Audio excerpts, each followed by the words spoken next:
하나님 아버지, 감사합니다. 이 저녁 예배 시간에 하나님의 말씀과 하나님께 드리는 찬양을 드릴 수 있도록 해서 너무나 감사합니다. 성령님, 이 자리에 임재하여 주시옵소서.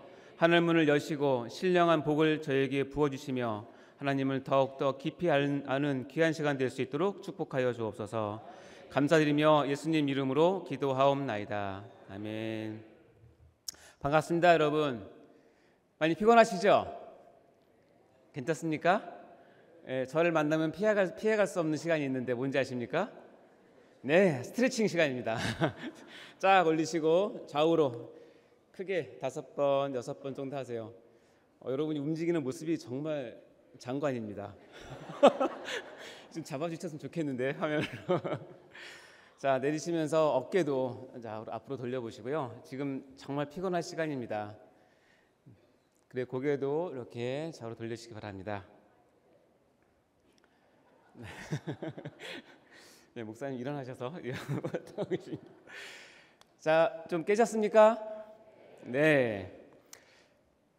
제가 내시경을 하면서 가장 어려운 부분이, 위내시경 같은 게 가장 어려운 부분이 어디냐면 목을 넘어갈 때입니다. 열의 아홉은 아무 생각 없이 넘어가지만 아주 특별한 경우에는 목 자체에 넘어가는 것이 굉장히 어렵습니다. 근데 제가 한 20년 넘게 하면서 한 가지 지혜가 생겼는데, 목이 안 넘어갈 때는 뭐 아주 드물게는 이제 해부학적으로 문제가 있을 때도 있지만 환자의 자세가 안 좋으면 목이 안 넘어가더라고요. 그래서 딱 그러면 간호사분한테 얘기합니다. 왼쪽 어깨를 뒤로 더 빼고 오른쪽 어깨를 앞으로 해서 약간 숙인 상태로 기본 자세를 잡아라라고 얘기합니다. 그럼 대부분의 경우에 그 기본 자세를 딱 잡으면 대부분 다 들어갑니다. 그래서 의사로서 술기를 할 때 가장 중요한 게 뭐냐면 해부학적 자세라고 그래서 기본 자세, 기본 포지션을 취하는 것이 가장 중요합니다. 왜냐하면 기본 자세를 취하지 않으면 우리 몸에 어디가 꼬여 있든지 꺾여서 우리가 하고 싶은 술기를 못하기 때문에 그렇습니다. 근데 이게 똑같은 게 우리 신앙도 기본 자세가 되어 있지 않으면 언제나 흔들리고 헷갈릴 수가 있습니다. 그걸 저는 4개의 신앙을 4대 신앙이라고 이름 불러서 한번 이렇게 소개해 보도록 하겠습니다. 마치 큰 건물을 든든하게 뒷받침하기 위해서는 4개의 모퉁이에 있는 기둥이 잘 서야 하는 것처럼 여러분의 신앙이 정말 흔들리지 않고 잘 서기 위해서는 다음 4가지가 필요한데요. 첫 번째 읽어볼까요? 시작. 창조신앙. 두 번째 구속신앙. 세 번째 역사신앙. 네 번째 종말신앙. 자, 첫 번째 창조신앙은 무엇이냐면 하나님께서 천지만물을 창조하셨다라고 하는 진리 위에 서는 것입니다. 여기에서 나오는 신앙이 바로 다음 하나님의 절대 주권. 하나님은 나의 절대 주권자이시다. 나를 창조하셨기 때문에. 그리고 그 목적은 오직 하나님의 영광을 위해서다. 이것을 갖는 것이 창조신앙입니다. 자, 두 번째 신앙은 뭘까요? 구속신앙입니다. 한마디로 예수 그리스도께서는 나의 무엇이다? 구원주이시다. 나의 구원주, 대속을 통해서 나를 구원하신 분이시다. 다음, 그래서 예수님께 나의 모든 것이 예수님께 소유권이 이전된 상태를 얘기하는 것입니다. 그래서 우리가 예수님을 주님이라고 부르는 것입니다. 나의 소유권을 이제 소유하신 분, 나는 내 것이 아니라는 뜻이죠. 이것이 구속신앙입니다. 다음 세 번째 신앙은 역사신앙입니다. 하나님께서 이 시대를 나에게 맡기셨다. 하나님은 모세 시대에는 모세가 필요해서 모세를 들어 쓰셨고, 하나님은 다윗 시대에 다윗이 필요해서 다윗을 그 역사에 사용했듯이 지금 이 시대에는 하나님이 나를 필요로 하셔서 나를 부르시고 나에게 사명을 주셨다라고 하는 신앙이 역사신앙입니다. 여기서 나온 것이 나의 사명이고 내가 이 땅에 살아가는 존재의 목적이 이 역사신앙에 있는 것이죠. 마지막 네 번째 신앙이 무엇이냐면 종말신앙입니다.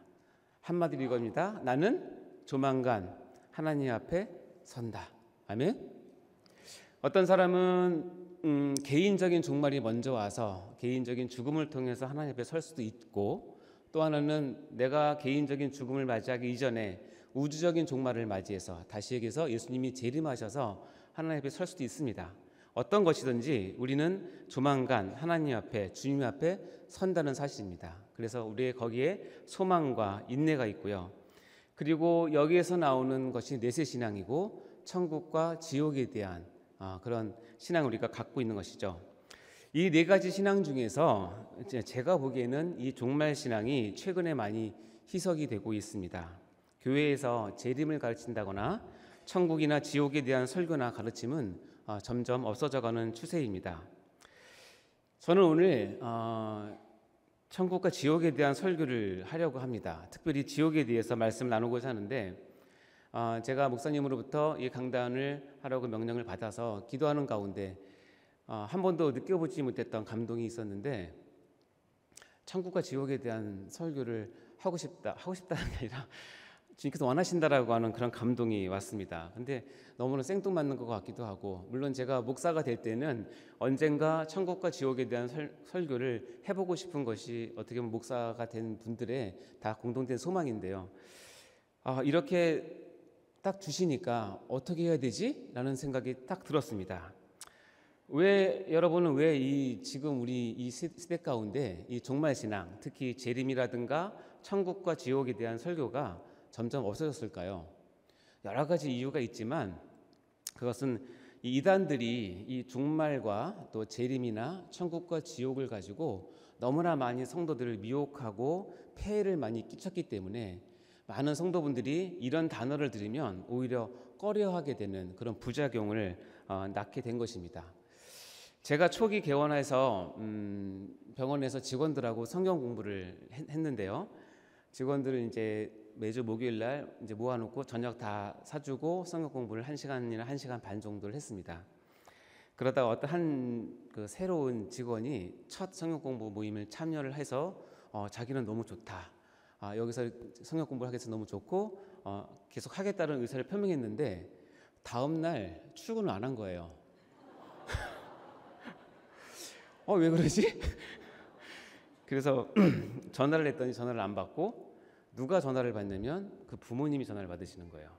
그 부모님의 결론은 뭐냐면 직장에서 이런 성경 공부를 시키는 것을 보니 반드시 이단이다라고 말씀하시는 거예요.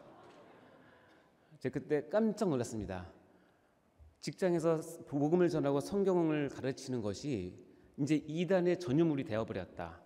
그만큼 이단들은 그것을 가지고 지금 열심히 하고 있는데 우리가 정통이라고 보수라고 하는 교회들은 그렇게 하지 않고 있으니까 많은 사람들이 정통적인 교회가 그렇게 극성적으로 성경 공부를 하면 이단처럼 보이는 것, 이게 어떻게 보면 큰 부작용 중에 하나죠.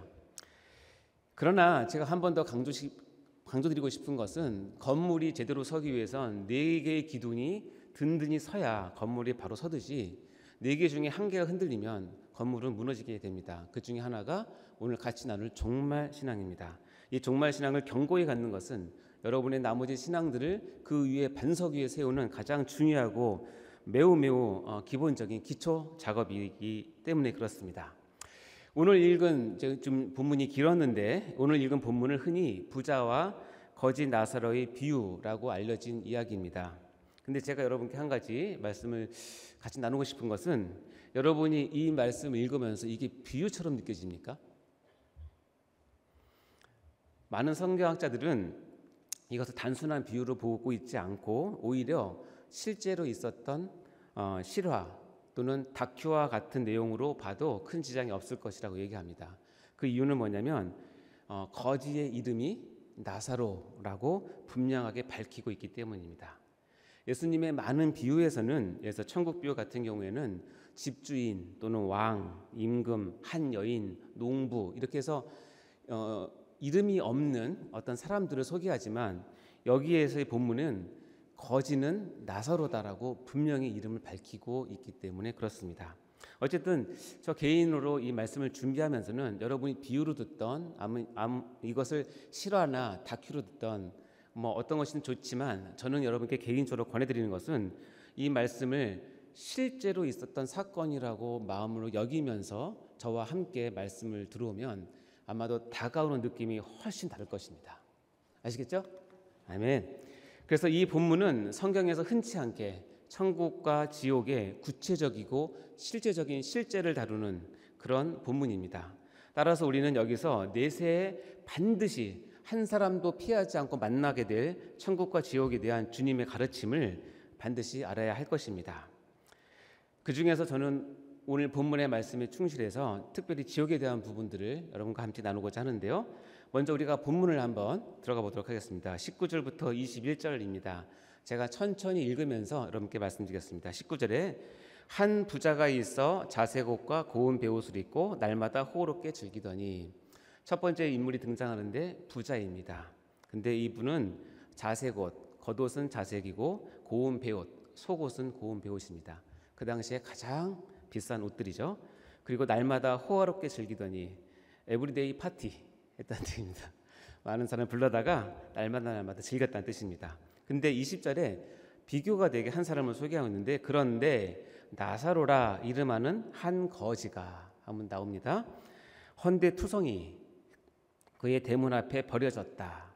그러니까 굉장히 비참한 모습으로 나오겠죠. 그러면서 나사로라는 거지는 그 부자의 상에서 떨어지는 것으로 배부르려 하며 심지어 개들이 와서 그 헌데를 핥더라. 어떻게 보면 개가 등장을 하면서 가장 비천한 처지에 있는 것을 지금 보여주고 있습니다. 이 본문에서 두 명의 등장인물, 한 부자와 거지 나사로, 부자의 이름은 나오지 않습니다. 이 두 인물의 극심한 대조죠. 사회적인 배경, 빈부의 격차, 또 삶의 질의 차이 등이 아주 극명하게 드러나는 말씀입니다. 마치 우리 인생을 보는 듯한, 우리 사회 구조를 보는 듯한 그런 구조이죠. 다음에 22절에 갑자기 이렇게 바뀝니다. 이에 그 거지가 죽어 천사들에게 받들려 아브라함의 품에 들어가고 부자도 죽어 장사되매. 자, 이 두 사람이 죽었습니다. 같은 날 죽었다고 보기는 어렵지만 거지는 죽었다고 되어 있고 부자는 죽어서 장사되었다고 한 거 봐서는 거지는 죽고 나서 아무도 장사를 안 치러준 것 같습니다. 그저 그냥 마을에서 시신수습해서 아마 갖다 버렸을 가능성이 많겠죠. 그러나 부자는 죽어서 뭐 했다고요? 장사를 치렀는데 얼마나 성대한 장사를 치렀는지는 여러분 상상에 맡기겠습니다. 아마도 그럴 것입니다. 인간은 누구나 반드시 죽습니다. 아무도 아멘 안 하시네요. 제가 보기에는 죽음이라고 하는 것은 가장 공평한 것 같습니다. 히브리서 9장 27절에 우리에게 이렇게 교훈하고 있습니다. 같이 한 목소리 읽어보겠습니다. 시작. 한 번 죽는 것은 사람에게 정해진 것이요 그 외에는 심판이 있으리니. 한 번 죽는 건 사람이 정해져 있다라고 분명하게 말씀하고 있습니다. 제가 예언을 즐겨 하진 않습니다. 예언가도 아니지만 제가 예언할 수 있는 딱 한 가지 있습니다. 여러분 죽습니다. 여러분 서로 옆 사람 보면서 정중하게 서로 예언을 합시다. 당신은 죽습니다. 네, 여기 감정을 실어서 당신 죽어 이거 아닙니다. 이거 아니고 당신은 죽습니다. 그 중에 나사로는 아까 보니까 천사들의 받들려 아브라함 품에 들어갔다라고 얘기를 하고 있는데요. 아브라함 품이라고 하는 것은 유대인들이 천국을 표현하는 표현입니다. 즉 나사로는 어떤 이유인지 모르겠지만 천국에 갔습니다. 근데 23절을 볼까요? 읽겠습니다. 시작. 그가 음보에서 고통 중에 눈을 들어 멀리 아브라함과 그의 품에 있는 나사로를 보고, 그런데 부자는 바로 죽어 장사되어서 음부로 바로 간 것으로 서술이 되고 있죠. 많은 학자들이 왜 나사로는 천국으로 부자는 지옥으로 가게 되었나에 대해서 엄청나게 많은 주석을 남겨놓습니다. 그런데 읽어보면 다 그럴듯하지만 저는 잘 모르겠습니다. 어쨌든 여기에서는 그것을 얘기하고자 하는 것이 아니기 때문에 단 한 가지 힌트라고 한다면 나사로라는 이름의 뜻이 하나님이 도우시는 자라는 이름의 뜻입니다.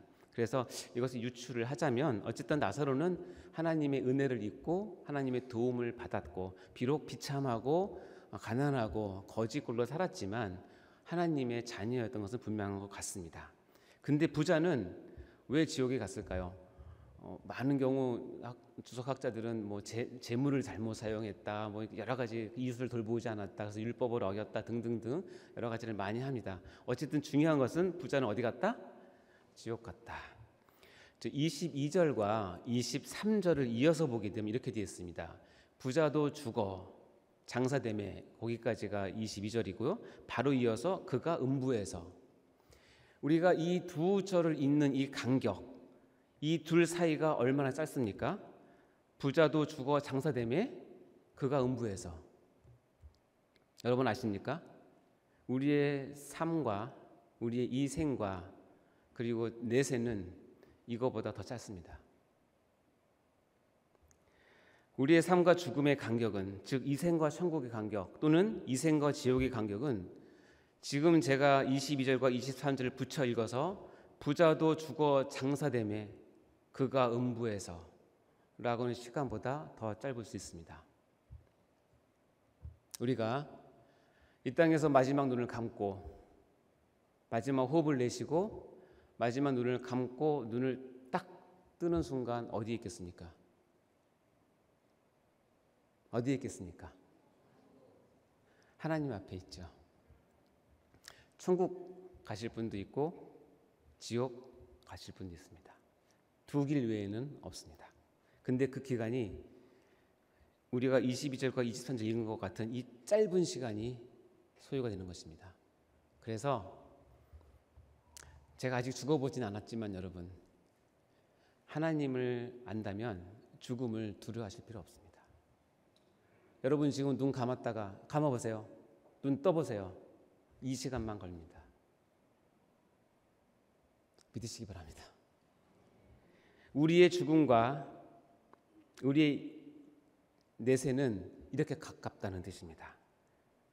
마치 우리가 최전방 DMZ에 가면 내가 그동안 몰랐던 우리 대한민국, 우리 조국이 분단국가라고 하는 현실이 피부에 확 와닿듯이 우리의 이 지금 삶과 우리가 겪게 될 내세는 눈 깜빡하는 순간만큼이나 가깝게 우리 가운데 있습니다. 그래서 우리가 종말 신앙을 가지고 내세를 준비하면서 사는 삶은 우리의 믿음의 선배들이 목숨을 걸고 지켰던 신앙이기도 합니다.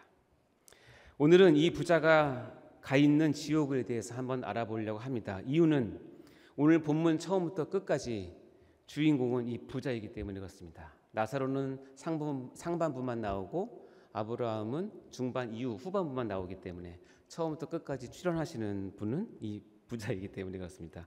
그래서 제목은, 오늘 제목이 뭐죠? 죄송합니다. 오늘의 설교 제목은 영원한 지옥입니다. 영원한 말이 붙으면 항상 우리가 좋은 말을 써왔기 때문에 영원한 지옥이란 말이 아마 굉장히 낯설게 아니면 귀에 거슬리게 들릴지도 모르겠습니다. 하지만 이것은 팩트이기 때문에 여러분과 같이 나누고자 합니다. 지옥은 이런 곳입니다. 오늘 우리가 지금 지옥에 가 있는 한 부자와 천국에서 있는 아브라함과의 이 대화를 통해서 우리가 지옥의 실체가 무엇인지 이 시간 같이 나누고자 합니다. 첫 번째, 지옥은 이런 곳입니다. 첫 번째, 지옥은 육체적 고통이 극심한 곳입니다. 많은 사람들이 오해를 합니다. 아니, 지옥에 가면 무슨 통증을 느껴요? 죽었는데, 우리 육체가 없는데? 라고 이야기하는데 그것은 성경을 오해하기 때문에 그렇습니다. 물론 우리가 육체는 이 땅에 묵고 가지만 마지막 주님의 재림 때에는 우리가 다 부활체가 됩니다.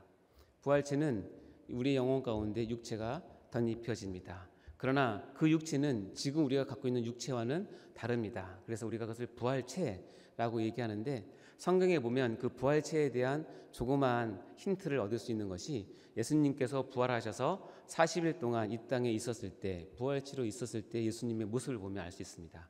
예수님은 아무도 초대하지 않고 제자들이 꽁꽁 문을 닫고 있는 그곳에 벽을 뚫고 들어오십니다. 영화에서 많이 봤죠? 그런데 들어오셨는데 제자들과 함께 먹습니다. 제자들과 함께 마십니다. 그리고 도마가 의심하니까 와서 만져보라고 손과 옆구리를 내밉니다. 그러니까 우리의 상상, 이성으로 생각할 수 없는 것이죠. 근데 분명한 것은 부활체는 맛도 느끼고 소리도 듣고 만져질 수도 있고 통증도 느낄 수 있고 감각이 다 살아 있습니다. 근데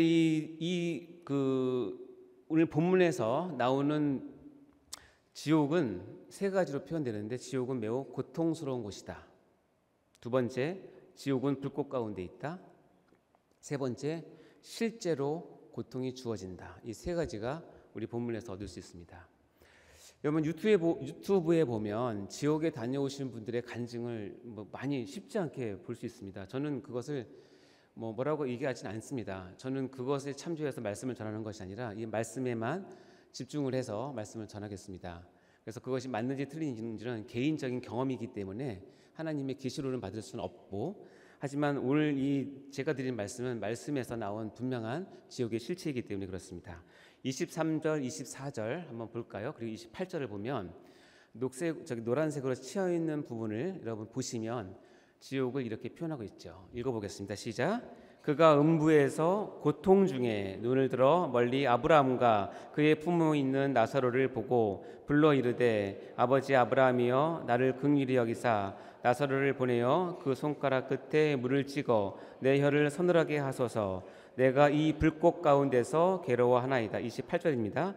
내 형제 5이 있으니 그들에게 증언하게 하여 그들로 이 고통받는 곳에 오지 않게 하소서. 여기 보면 지옥은 이 부자의 경험에 의하면 고통 가운데 있는 것이고 아마 주위에 불꽃이 많았던 것 같습니다. 그리고 한마디로 지옥은 고통받는 곳이라고 정의를 합니다. 이건 지옥에서 경험했던 사람의 간증이죠. 실제로 그렇다는 뜻입니다. 제가 이것을 보면서 왜 많은 사람들이 지옥에 대한 표현을 하면서 왜 불을 꼭 얘기할까, 왜 불꽃 같은 것을 얘기할까를 생각을 해봤습니다. 그래서 정말 그렇게 고통스러울까? 라고 생각을 해서 몇 가지 조사를 해봤는데 어렵지 않게 답을 얻을 수 있더라고요. 통증을 지수로 나타내는 것이 있는데 그걸 맥길 통증 지수라고 합니다. 그러니까 통증을 숫자로 매겨서 지수로 딱 표현한 것인데요. 저렇게 되어 있습니다. 0점부터 50점까지. 0점은 통증이 없는 상태, 50점은 인간이 견딜 수 있는 최고의 통증인데요. 볼까요? 순위를.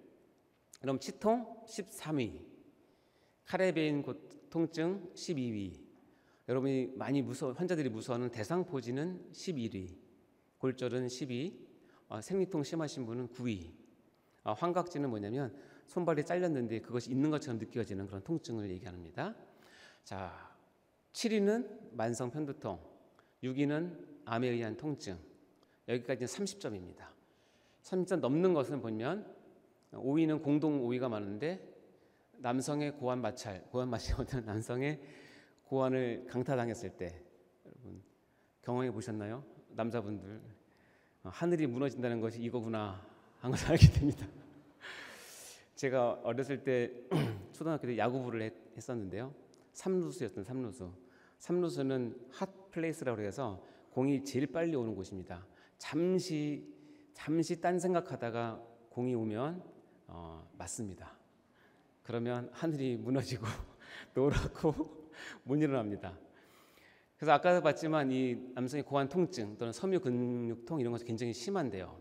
출산, 우리 여성들 출산이 4위 정도 되는데 재미있는 것은 처음 출산 때가 가장 높고요. 둘째, 셋째 갈수록 조금 떨어지긴 합니다. 그래서 이제 우리 할머니들은 이제 대여섯 명 낳으실 때는 그냥 나왔어 이렇게 얘기하시다는데, 근데 통증은 정말 어려운 출산은 정말 어려운 통증인 것 같습니다. 그거보다 더 높은 게 있는데 뭐죠? 요로결석입니다. 목사님께서 심하게 고개를 끄덕이십니다. 요로결석이 출산하는 통증보다 한 단계 더 점수가 높습니다. 왜냐하면 이 요관이 굉장히 좁은데 거기에 날카로운 돌이 나오면서 다 긁기 때문에. 근데 다른 부분은 괜찮은데 요관은 신경이 있기 때문에 그렇습니다. 다음에 2위를 볼까요? 2위는 뭐냐면 실제로 손발이 잘렸을 때 통증. 이 수지절단입니다. 자, 40점 이상인데 여기 보면 1위는 안 적었는데 부동의 1위는 뭐냐면 2위와의 점수 차이도 꽤 큰데요. 1위는 좀 여러분 어려운 말인데 복합 부위 통증 증후군이라고 합니다. 이게 무슨 말이지? 한마디로 빌으면 이겁니다. 다음, 불에 타는 고통인 자결통이라고 해서 실제로 화상이 아닌데 본인의 그 조직이 이렇게 불에 타는 듯한 자결통을 느끼는 겁니다. 그래서 실제로 찍어보면 화상 카메라를 찍으면 그 부위는 저렇게 빨갛게, 즉 불에 타는 고통이 제일 심하다. 그러니까 실제로 화상은 얼마나 심하겠습니까? 제가 레지던트 때 안병동도 돌아다녀보고 여러 데 돌아다녀봤지만 정말 통증이 심한 거는 화상 환자입니다. 암 환자는 그래도 데메롤이라든가 그 마약성 진통제를 한두 번 쓰면 하룻밤 정도는 견딜 수 있습니다. 근데 전신 화상 환자는 아무리 줘도 컨트롤이 안 됩니다. 그냥 솔직하게 얘기합니다. 참으시라고. 그러면 그분은 눈물을 흘립니다. 도저히 못 참겠다. 화상이 그만큼. 근데 지금 보면 지옥은 뭐 가운데 있다고요? 불꽃 가운데. 하나님이 자비하신 하나님인데 인간을 창조하셨습니다. 하나님이 그런 마음을 하지 않았겠다고 저는 생각하지만 인간을 창조하셨기 때문에 인간의 가장 큰 고통은 불에 의한 화상에 의한 고통이라는 것을 알고 계십니다.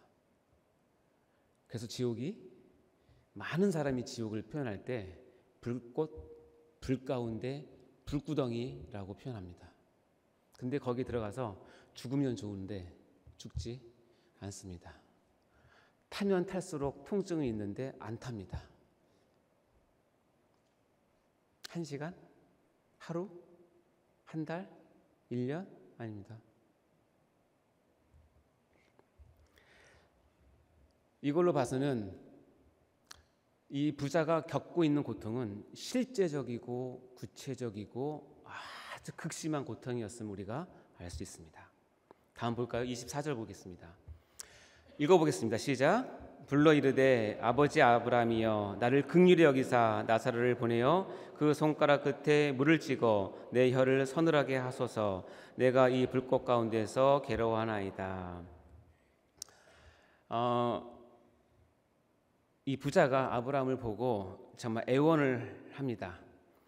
이 부자의 혀가 얼마나 힘들었고 탔는지 이 부자의 혀에 나사로를 보내서 손가락 끝에 이렇게 물을 찍어서 내 혀에 이렇게 닿게 해달라고 부탁을 합니다. 내가 이 불꽃 가운데서 이것 때문에 정말 고민하고 괴롭다고 얘기를 하는 것이죠. 여러분, 이 부자의 혀는 이 생에 있을 때 모든 음료를 마음껏 골라 먹던 그 혀입니다. 좋은 생수를 마셨겠죠. 에비앙 이런 삼다수를 마셨는지 모르겠지만 온갖 탄산음료, 생과일 주스, 와인, 아마 각종 술은 고급 술로 다 마셨을 것입니다. 원하는 대로. 근데 이제 지옥에 들어가서 불꽃 가운데 타들어가는 혀에 내가 마음껏 먹었던 음료 한 방울도 얻지 못하고 그는 괴로워하는 것입니다. 부자가 혀만 탔겠습니까? 전신이 다 탔을 텐데 아마도 신체 중에서 혀가 가장 그 자신에게는 뜨겁고 아팠던 것 같습니다. 그래서 다른 부분은 두고 나사로로 하여금 물을 찍어서 내 혀에만 닿게 해달라고 애원을 하는 거죠. 근데 제가 조심스럽게 추측하건대 아마도 부자는 그 혀로 타인에게 상처를 주고 비꼬고 거짓말을 하고 비방하고 이간질하고 교만한 말을 하고 특별히 하나님에 대해서 대적하는 말을 했던 혀라고 생각합니다. 그래서 부자는 다른 온몸이 타도 그 혀가 가장 뜨겁고 가장 아프고 가장 괴롭기 때문에 한순간만이라도 그 물을 찍어서 나에게 달라고 애원하는 것입니다. 지옥은 그런 곳입니다. 이처럼 지옥은 우리의 신체적 감각이 느끼는 최고의 통증을 평생 경험하는 실제적인 육체적인 고통이 주어지는 곳이 바로 지옥입니다. 두 번째, 지옥이란 영적 고통이 극심한 곳입니다. 다시 한번 24절 말씀을 볼까요? 읽겠습니다. 다시 한번 시작. 불러 이르되 아버지 아브라함이여 나를 긍휼히 여기사 나사로를 보내어 그 손가락 끝에 물을 찍어 내 혀를 서늘하게 하소서. 내가 이 불꽃 가운데 괴로워하나이다.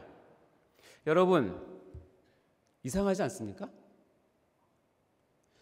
내가 만약에 불꽃 가운데 있는 부자였다면, 그리고 아브라함에게 내 신세를 탄원할 기회가 생겼다면 물을 찍어서 혀에 닿게 하는 것이 그것이 우선입니까? 여러분은 무엇을 아브라함에게 가장 먼저, 가장 궁극적으로 요청을 하겠습니까? 그렇죠? 나 여기서 꺼내주세요. 그게 우선 아닙니까? 상식적으로. 나 여기 너무 괴로워요. 아브라함, 긍휼히 여기시. 내가 정말 잘못하고 내가 정말 회개하니까 한 번만 봐주시고 나 여기서 제발 좀 꺼내주세요라고 말하는 것이 인지상정입니다. 저라도 그렇게 했을 것 같아요. 여기서 나가면 혀에 타는 것도 해결이 됩니다. 그렇잖아요? 근데 지금 그걸 얘기 안 합니다. 왜일까요? 여러분 그거 아십니까? 우리가 이 땅에 살 때는 하나님을 아는 것은 제한되어 있습니다. 온전하게 알 수 없습니다. 하나님 아는 것은 우리가 아무리 해도 아무리 예수를 잘 믿는 사람도 하나님에 대해서 온전하게 알 수 없어요. 더군다나 교회를 무시하고 하나님을 대적하는 그 사람들은 하나님의 존재 자체를 부인하니까 당연히 하나님을 모르죠. 근데 그런 사람이든 우리 교인이든 저든 누구든지 딱 죽고 눈을 딱 떠서 하나님 앞에 있는 순간 자기의 모든 지각과 모든 영적인 감각이 살아납니다. 죄짓기 적은 상태로. 그래서 하나님이 계시네? 내가 그렇게 무시했던 하나님이 진짜로 계시는구나. 그리고 그분이 나에게 무엇을 했고 내가 그분 앞에 어떤 잘못을 했고 내가 어떻게 했는지를 순간적으로 깨닫게 돼요. 그래서 이 부자는 살면서 날마다 호의호식하면서 날마다 연애를 하며 살았지만 그러면서 하나님에서 들었겠죠. 그러나 그렇게 관여하지 않았을 것입니다. 왜냐하면 삶이 편하니까. 그러다가 눈을 감고 딱 뜨는 순간 하나님 앞에 딱 섰는데 자기가 그동안 하나님을 무시하고 살았고 하나님의 말씀을 어기고 살았고 하나님이 제시한 율법을 거절하고 살았고 자기 멋대로 살아서 하나님을 무시했다는 사실을 깨닫게 되고 그 하나님이 창조주 하나님이고 나를 지으신 분이고 나를 애타게 차셨던 분이라는 사실을 직감적으로 본능적으로 순간적으로 알게 돼요. 여러분도 마찬가지입니다. 여러분이 죽어서 하나님 앞에 서는 순간 하나님 죄송해요. 하나님 내가 하나님을 몰랐어요.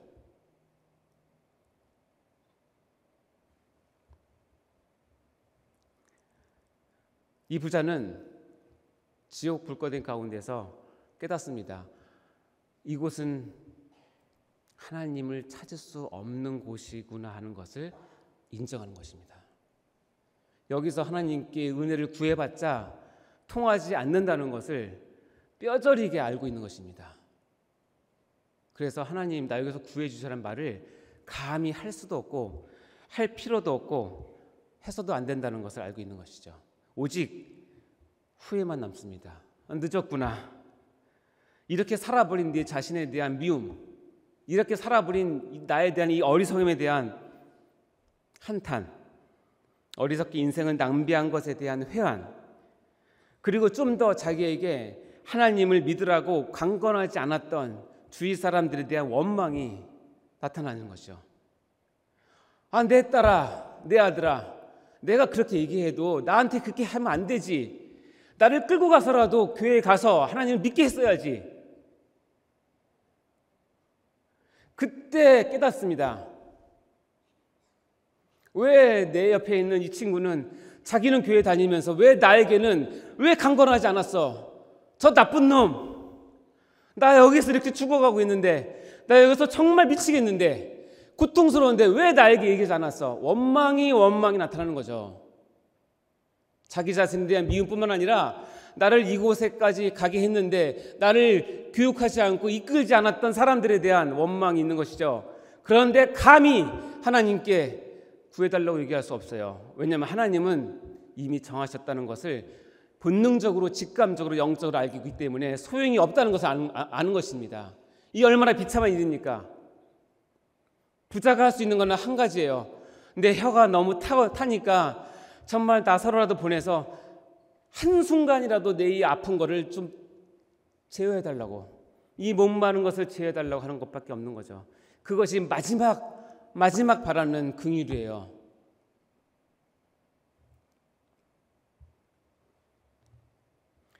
근데 못합니다. 그것조차도 허락되지 않습니다. 아마도 이 부자는 그 지옥 안에서 속으로 수십 번, 수백 번, 수만 번 외쳤을 것입니다. 하나님, 죄송해요. 내 하나님 몰랐던 건 인정합니다. 근데 하나님, 그러시면 안 되죠. 나를 하나님의 형상을 입고 이 땅에 태어나게 하셔서 이제까지 하셨는데 이제 정말 저를 외면하십니까? 정말 저를 버리십니까? 하나님, 그러시면 안 되죠. 정말 저를 버리십니까? 이 외침을 얼마나 많이 했겠습니까? 이 외침이 뭔지 아세요? 엘리 엘리 라마 사박단입니다. 마태복음 22장 46절 볼까요? 같이 읽어보겠습니다. 시작. 제9시쯤에 예수께서 크게 소리질러 이르되 엘리 엘리 라마 사박다니 하시니 이는 곧 나의 하나님 어찌하여 나를 버리셨나이까 하는 뜻이라. 사랑하는 성도 여러분, 여러분은 예수님과 함께 십자가에 못 박히셨습니까? 다시 제가 묻겠습니다. 여러분은 예수님과 함께 십자가에 못 박히신 경험이 있습니까? 자, 있다면 여러분 예수님의 이 외침을 들어보신 적이 있습니까? 엘리 엘리 라마 사박다니. 담임 목사님께서 이 엘리 라마 사박다니를 말씀하시면서 하나님과 하나님이 우리 예수님을 버렸다는 그런 의미보다는 다른 의미로 해석을 해주셨습니다. 정말 맞습니다. 이 엘리 엘리 라마 사박다니는 예수님 자신을 위해서 한 것이 아니라 지옥에서 이 엘리 엘리 라마 사박다니를 수십 번 수만 번 외쳐야 될 나를 대신해서 십자가에서 지금 나 대신에 외쳐주시는 거예요. 그 소리를 듣는 사람은 사는 것입니다. 내가 그것을 지옥에 가서 들어야 하는데 지옥보다 더 가혹한 십자가에서 누가? 나의 구주 예수가 나를 대신해서 나의 하나님 왜 나를 버리신디까라고 내 대신에 외쳐주시는 거예요. 그것을 듣고 주여, 내가 주님을 믿습니다. 나의 외침을, 나의 울부짖음을 대신해주신 주님을 내가 믿습니다. 나를 구원해 주세요. 우리는 그런 구원을 받은 사람입니다.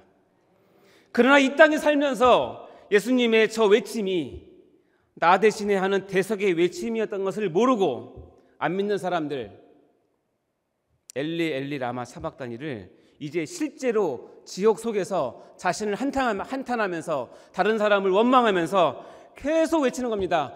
엘리 엘리 라마 사박다니. 하나님 정말 나를 버리십니까?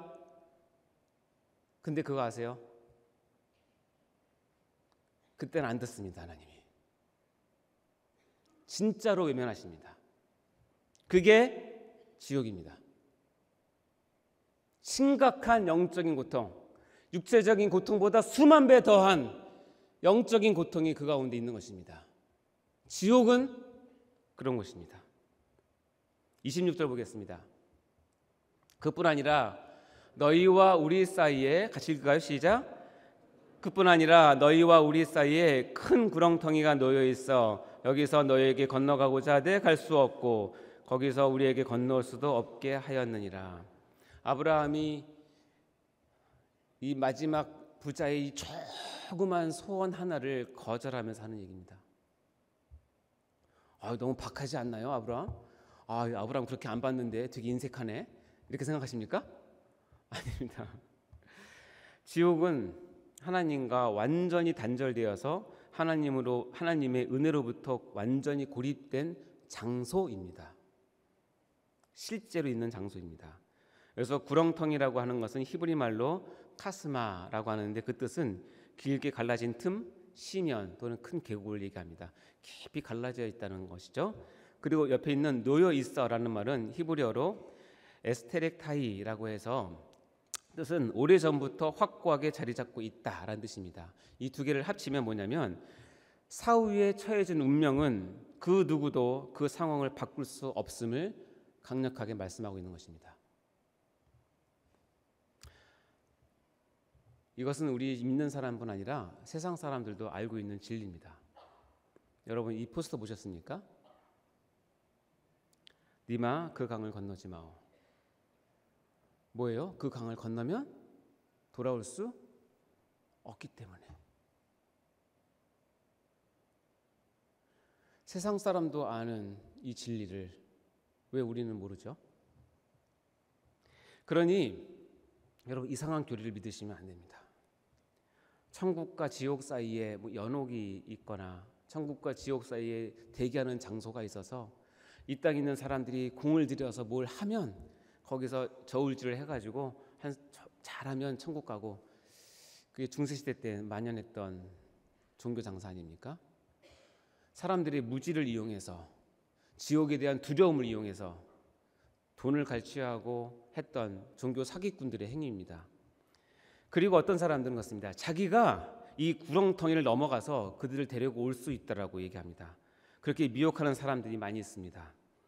가족들을 구출하고 싶은 마음은 100번, 1000번 이해하지만 그렇게 할 수 없다고 하나님께서 이미 정하셨기 때문에 여러분, 그렇게 여러분을 미혹하는 이 거짓 선지자들, 이단들, 사이비들을 절대로 멀리하시기 바랍니다. 제가 이 시간에 말씀드리는 것은 성경의 진리입니다. 여러분의 미안하고 안타까운 마음을 이용해서 자신들의 이익을 취하려고 하는 종교 사기꾼들, 이단들, 사이비들의 그 달콤한 유혹을 뿌리치시기 바랍니다. 데살로니가후서 1장 8절 9절 말씀 같이 읽겠습니다. 시작. 하나님을 모르는 자들과 우리 주 예수의 복음에 복종하지 않은 자들에게 형벌을 내리시리니 이런 자들은 주의 얼굴과 그의 힘의 영광을 떠나 영원한 멸망의 형벌을 받으리로다. 정하셨습니다. 지옥은 이와 같이 하나님의 얼굴로부터, 하나님의 영광으로부터, 하나님의 은혜와 하나님의 긍휼로부터 완전히 차단되어서 극심한 영적 고통을 받는 곳이 지옥입니다. 그것이 실제입니다. 다음 세 번째, 지옥은 모든 소망이 단절된 곳입니다. 여러분, 저는 이 부자를 나쁘게 보지 않습니다. 알고 보면 정말 좋은 사람인 것 같습니다. 자기가 지옥에서 정말 고통받으면서 정신 하나도 없을 텐데 아무런 긍휼도 받지 않은 텐데 그나마 자기 가족을 사랑하는 마음이 있던 정말 가정적인 사람이었던 것 같습니다. 안타깝죠? 부자는 자기 자신의 혜택을 포기합니다. 이제는 끝났구나. 근데 딱 떠오르는 것이 뭐냐면 남겨두고 온 가족입니다. 우리 가족은 여기 오면 안 되는데, 내 사랑하는 아들, 내 사랑하는 딸, 내 사랑하는 형제 자매들이 이곳에 오면 안 되는데 라고 하면서 아브라함에게 간절히 요청을 합니다. 저는 그 마음을 보면 이 부자가 나쁜 사람은 아니었던 것 같아요. 그러나 하나님 모르는 사람이죠. 그러나 아브라함과의 대화를 보면 우리에게 시사하는 바가 너무나 큽니다. 27절을 보겠습니다. 이르되 그러면 아버지여 구하노니 나사로를 내 아버지의 집에 보내소서. 자, 제가 같이 하겠습니다. 나사로를 아버지 집에 보내달라고 얘기합니다. 이유는 28절 나오는데 읽어볼까요? 시작. 내 형제 5이 있으니 그들에게 증언하게 하여 그들로 이 고통받는 곳에 오지 않게 하소서라고 얘기합니다. 마음이 너무 애틋합니다. 그리고 부자의 마지막 신라 같은 소망은 나는 포기했어. 나는 이미 왔으니까 안 돼. 그러나 내 사랑하는 가족들은 여기 안 왔으면 좋겠어라고 하는 정말 신라 같은 인간의 소망입니다. 이 소망을 지금 아브라함에게 얘기했는데 29절 볼까요? 29절 읽어볼까요? 시작. 아브라함이 이르되 그들에게 모세와 선지자들이 있으니 그들에게 들을지니라. 아브라함 생각보다 단호하세요. 분명하게 얘기합니다. 모세와 선지자들이 있으니 그들에게 들어라. 이 모세와 선지자들은 딱 잘라 얘기하면 구약 성경을 얘기하는 것입니다. 그들에게 성경 말씀이 있으니 그것 갖고 와야 된다는 거예요. 그러니까는 이 부자가 30절에 이렇게 얘기합니다. 이르되 그렇지 아니하니이다. 아버지 아브라함이여 만일 죽은 자에게서 그들에게 가는 자가 있으면 그들이 회개할 겁니다라고 얘기합니다.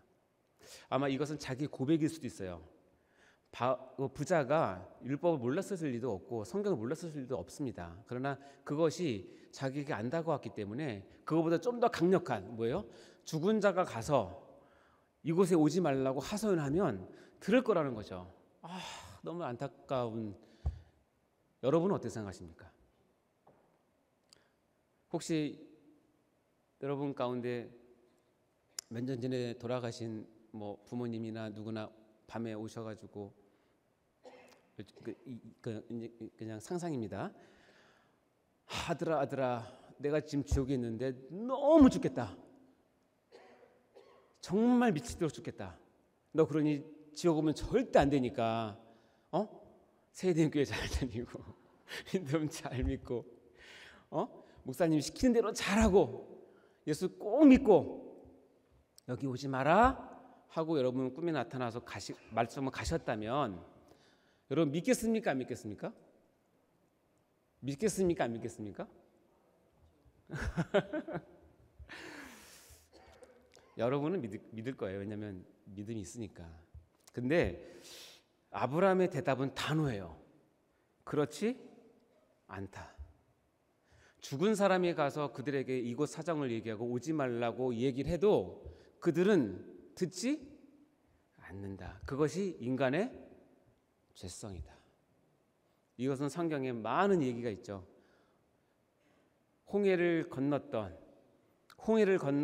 놀랍게 그 기적을 봤던 대략 250만 명의 이스라엘 백성 가운데 실제로 하나님이 약속하셨던 가나안 땅에 들어간 사람은 2사람밖에 없습니다.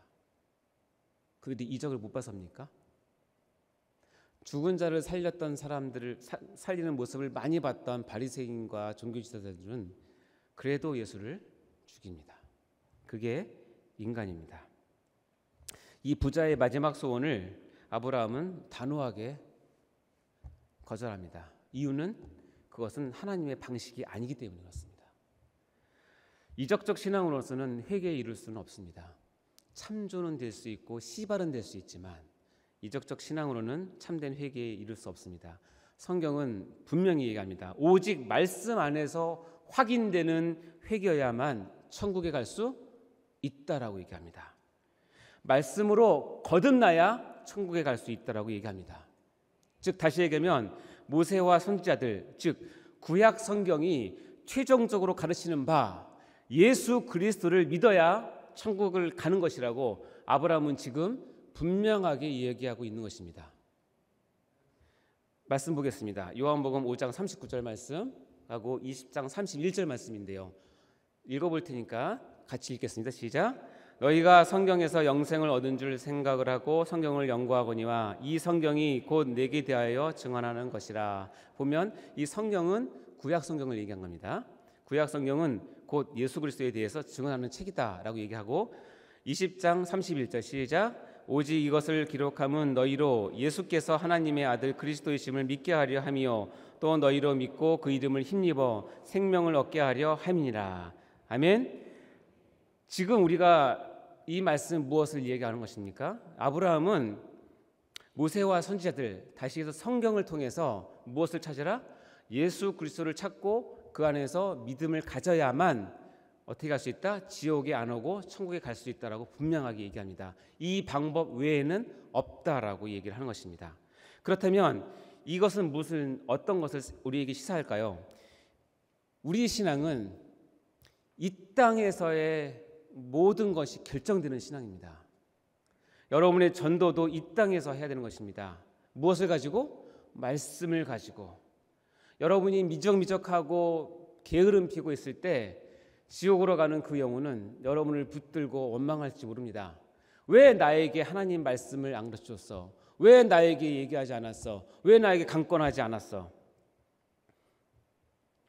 여러분은 말씀인 성경을 들고 예수 그리스도를 바로 전하고 그들에게 바른 믿음을 가질 수 있도록 정말 이 땅에서 전도하는 일에 매진하시기를 주의 이름으로 축원합니다. 그들을 지옥에 가는 것에서 멈춰야 되지 않겠습니까? 여러분을 통해서 그들을 구원해야 되지 않겠습니까? 그들의 원망이 여러분의 가족과 여러분의 친척이라면 여러분 그것을 어떻게 감당하시겠습니까? 이미 가신 분들은 우리가 어쩔 수 없다고 하더라도 여러분 주위에 남아있는 여러분의 사랑하는 사람들을 위해서 하나님의 말씀을 분명하게 전하는 여러분 되시기 바랍니다. 이적을 가지고는 해결되지 않습니다. 축복만 가지고는 해결되지 않습니다.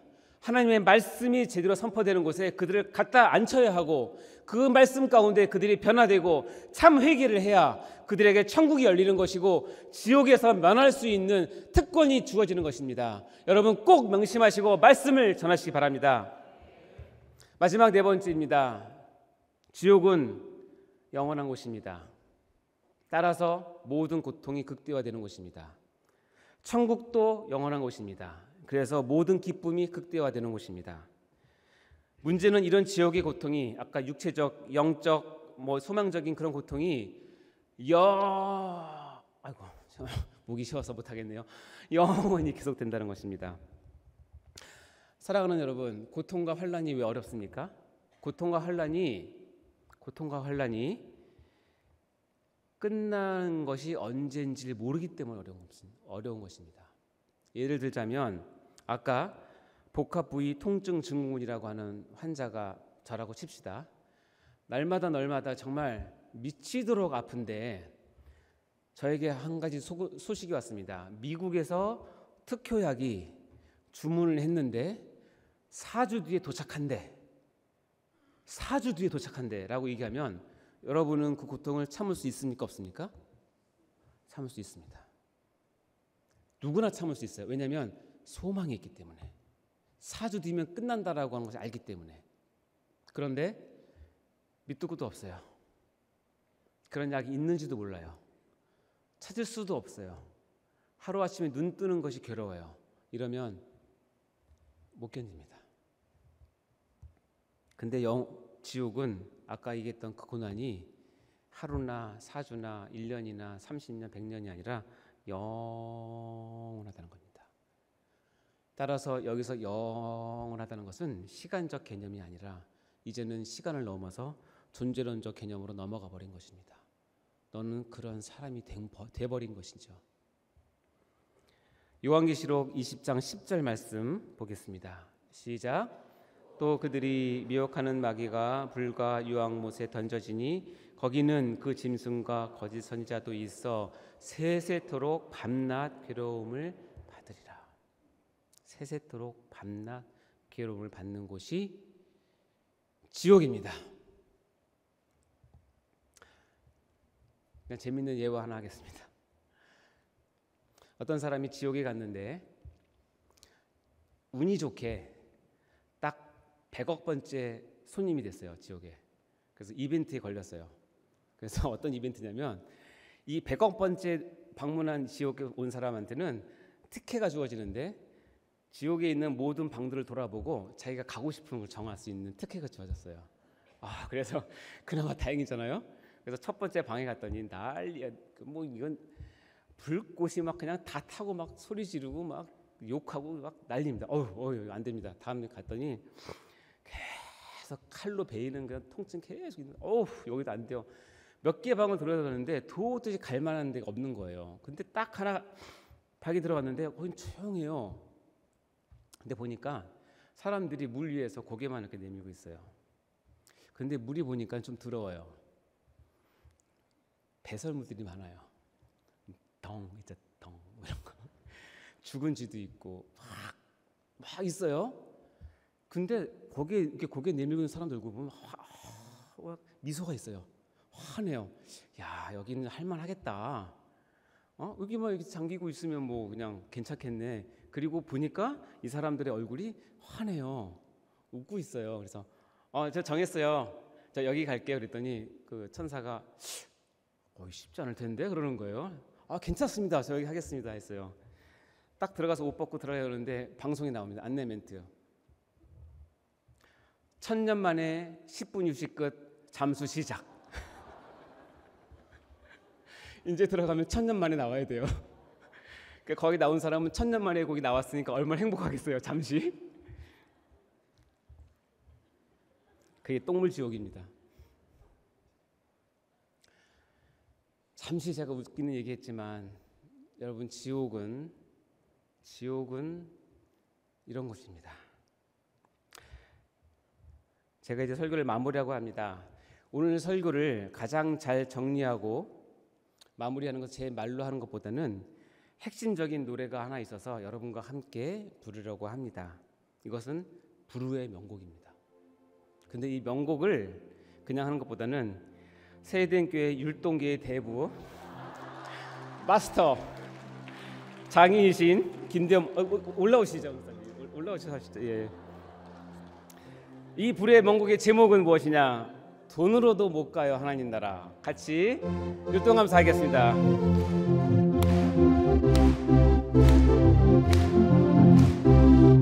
돈으로도 못 가요 하나님 나라. 힘으로도 못 가요 하나님 나라. 거듭나면 가는 나라 하나님 나라. 믿음으로 가는 나라 하나님 나라. 벼슬로도 못 가요 하나님 나라. 지식으로 못 가요 하나님 나라. 거듭나면 가는 나라 하나님 나라. 믿음으로 가는 나라 하나님 나라. 와우, 여러분 대단하십니다. 오! 여러분 이 가사가 우리 어렸을 때 주일학교 때 들었던 가사 아닙니까? 이 가사는 진리이자 내세 신앙을 정말로 잘 표현한 가사 아닙니까?